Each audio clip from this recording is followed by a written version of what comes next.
Welcome to the first episode of HBR's 10 Must Reads on Emotional Intelligence.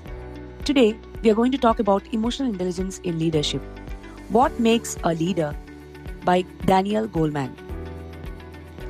We can see two executives here.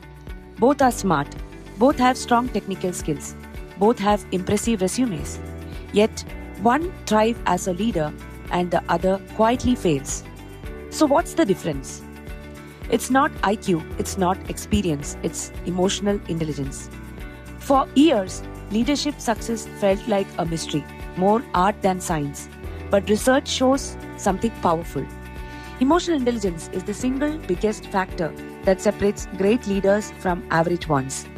Today we will explore Daniel Goleman's landmark research and why emotional intelligence is the foundation of effective leadership. What the research revealed.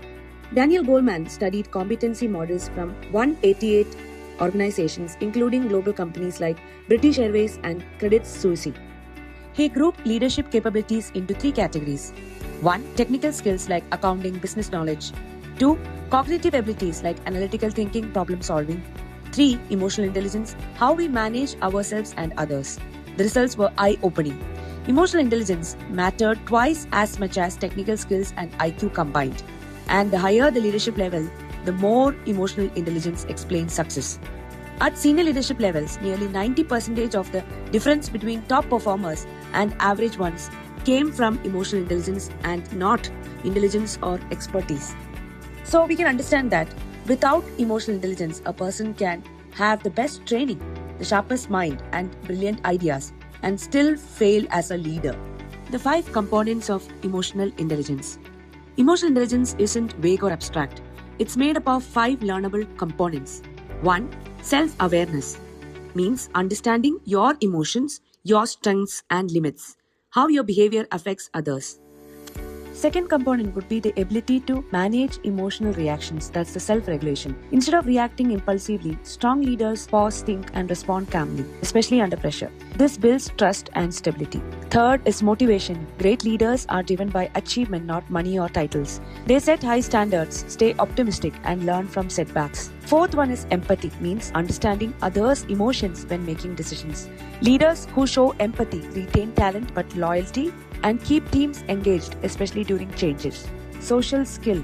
Social skill is managing relationships to move people toward a goal. It's influence, collaboration, and connection with purpose. Now, one question remains in our mind. Can emotional intelligence be learned? Yes. Some traits are natural, but emotional intelligence grows through practice, feedback, and commitment. It cannot be learned from books alone. It develops through real-life experiences and conscious effort. Let's take 3 daily actions to improve emotional intelligence. First, pause and name the feeling. What am I feeling right now? Name it silently. This builds self-awareness. Second, breathe before you respond. Take one deep breath before reacting, especially in emails or meetings. This strengthens self-regulation. Third, listen to understand. In one conversation a day, listen without interrupting. Reflect back what you heard. This builds empathy. Remember, emotional intelligence grows in small moments. Practice daily. In the next episode, we will explore primal leadership, how a leader's mood directly impacts team performance. Until then, choose one emotional intelligence skill and practice it intentionally this week.